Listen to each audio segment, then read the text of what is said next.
No es posible entender totalmente, integralmente, el informe Casement si no analizamos el contexto, el momento político y geopolítico en que se produce el informe.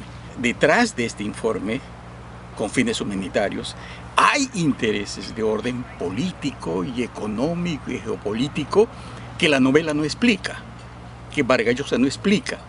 Por lo tanto, los lectores que leen El sueño del Celta no entenderán qué pasaba en ese momento. Y quiero resumirlo en pocas palabras. En 1874, el gobierno inglés, el Imperio Británico, ordena a un agente inglés, Alexander Wickham, que hurte, que robe semillas de caucho de Levea brasiliensis en el río Tapajós, en Brasil.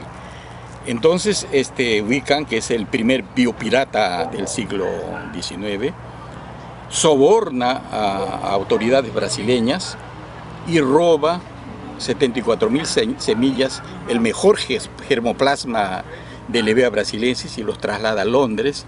Esas semillas luego son trasladadas a las colonias asiáticas de Inglaterra, a Sumatra, Java, Indonesia, etc. Después de un periodo de 20 años, estas semillas empiezan a fructificar y se empiezan a instalar grandes plantaciones de caucho en esas colonias, cauchos de una alta productividad porque son semillas mejoradas. Entonces, para 1908 y 10, en el momento en que se hacen las denuncias, Gran Bretaña tenía en su poder la suficiente producción, volúmenes de caucho suficientes como para inundar el mercado mundial del producto. En consecuencia, derribar el imperio Arana y derribar todita la producción de caucho amazónico, que era una competencia para el caucho inglés, y una estrategia económica, política, geoeconómica. Y en consecuencia caía a pelo a denunciar por genocidio a Arana. O sea, más allá de la legítima denuncia por genocidio, había estos intereses geoeconómicos, geopolíticos del Imperio Británico para apoderarse del mercado mundial de caucho. En víspera de la Primera Guerra Mundial, derrumbado ya el caucho amazónico, Inglaterra se apodera del mercado mundial de caucho. Es la primera estrategia que hay detrás del informe Casement. Segunda estrategia. El Perú tenía un diferendo limítrofe con Colombia desde el siglo XIX, principios del XX. En 1906 se firma un acuerdo de uti possidetis con Colombia. Un año después, Colombia niega de manera unilateral el uti possidetis. Colombia reclamaba posesiones soberanas que no se sustentaba en ningún documento colonial ni histórico, como el Perú, con la Real Cédula de 1902. Colombia entonces empieza a presionar sobre la frontera peruana, sobre territorio controlado por Arana, porque el Estado peruano era inexistente en esa zona. O sea, lo único que el Perú tenía era Arana en esas zonas. Es cierto que Arana lo que hacía era controlar sus intereses, pero curiosamente o de manera coincidente, los intereses de Arana eran los intereses del Perú. Ese conflicto termina, ese diferendo territorial termina con la suscripción del Tratado Salomón-Lozano. El Tratado Salomón-Lozano es un tratado que se firma de manera secreta entre el gobierno peruano y el gobierno colombiano en 1922. Es un documento secreto que lo trabaja Leguía con Tadeo Lozano, el embajador colombiano, que era amigo, muy amigo de Leguía, y lo trabaja en la embajada norteamericana. Entonces la pregunta es, ¿y por qué interviene Estados Unidos en este diferendo? Porque a Estados Unidos le interesaba económica y geopolíticamente le interesaba pagar su deuda a Colombia, porque Estados Unidos había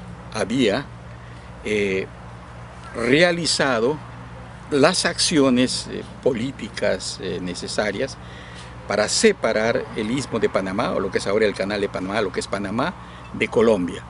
Y había una deuda que pagar a Colombia. En el documento yo cito al presidente Roosevelt, cuando dice, para apoderarnos del Istmo de Panamá, dice Roosevelt, nosotros lo que podemos hacer es hacer que los habitantes de Panamá planteen una secesión, o sea, una separación de Colombia. Si no es posible esa secesión, dice Roosevelt, lo que podemos hacer es invadir el Istmo, ¿no?, para conseguir nuestros propósitos. Por lo tanto, el otro país interesado en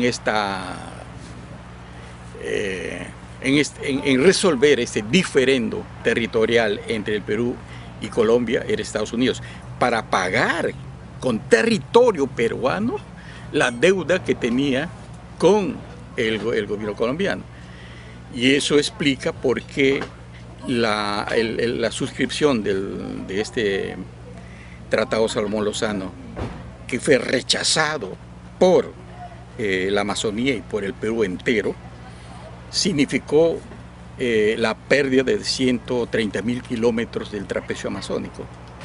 Bueno, Arana, el personaje central de esta historia, de esta tragedia, de este escándalo, el personaje central de la denuncia de Roger Casement, pide en 1921, una vez que ya se ha derrumbado su imperio, pide la titulación de sus tierras, todavía de su posesión.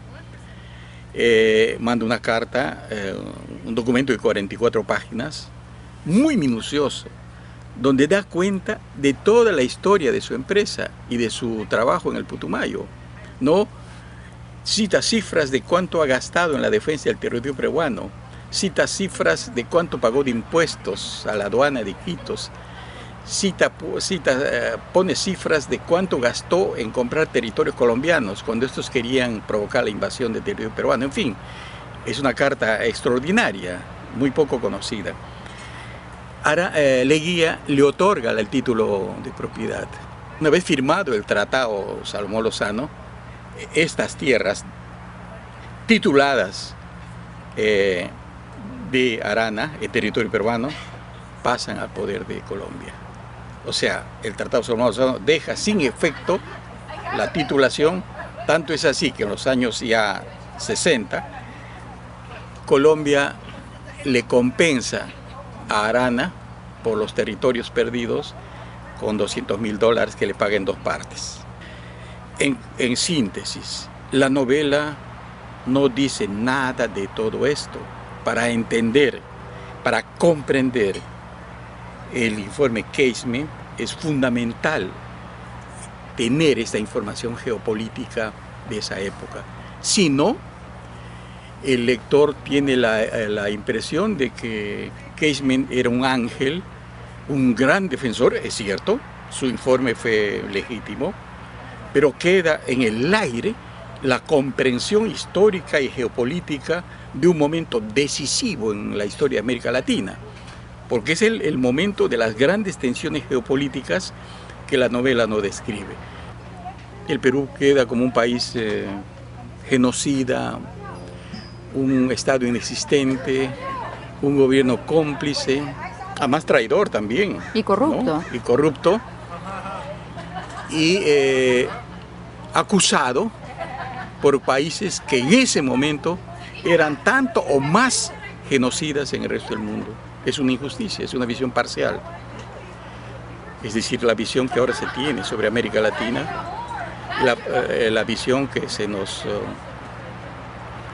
cada día nos alimentan los medios y las interpretaciones políticas. Si tengo la ocasión de conversar próximamente con Vargas Llosa, le preguntaría ¿por qué no vio este aspecto que estamos explicando?